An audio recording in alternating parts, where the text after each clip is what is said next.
જ્યારે બે વ્યક્તિઓ વચ્ચે ડખા પડે ત્યારે જ એકબીજાની પોલ એકબીજા વ્યક્તિ ખોલવા લાગે અને ઉઘાડી થવા લાગે છે બાજી. આવું જ કંઈક બનાસકાંઠામાં પણ થઈ રહ્યું છે.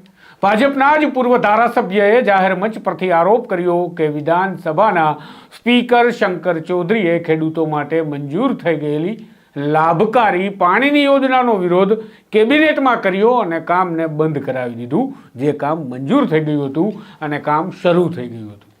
પૂર્વ ધારાસભ્ય મફતભાઈ પુરોહિતે ધાનેરાનો થરાદમાં સમાવેશ નહીં કરવા અને બનાસકાંઠા જિલ્લામાં જ રાખવાની માંગણી સાથે આયોજિત એક જન આક્રોશ સભામાં આક્રોશ ઠાલવ્યો હતો, જેમાં તેમણે વિધાનસભાના સ્પીકર શંકર ચૌધરી પર કેટલાય ગંભીર આરોપ લગાવ્યા છે. જેમાં તેમણે એ વિવાદિત નિવેદનનો ખુલાસો પણ કર્યો છે કે બનાસકાંઠામાં જે નિવેદન ખૂબ વાયરલ થઈ રહ્યું છે, જેમાં મફતભાઈ કહેતા દેખાય છે કે અમે ન ગમતા હોય તો અમને પાકિસ્તાન મોકલી દો.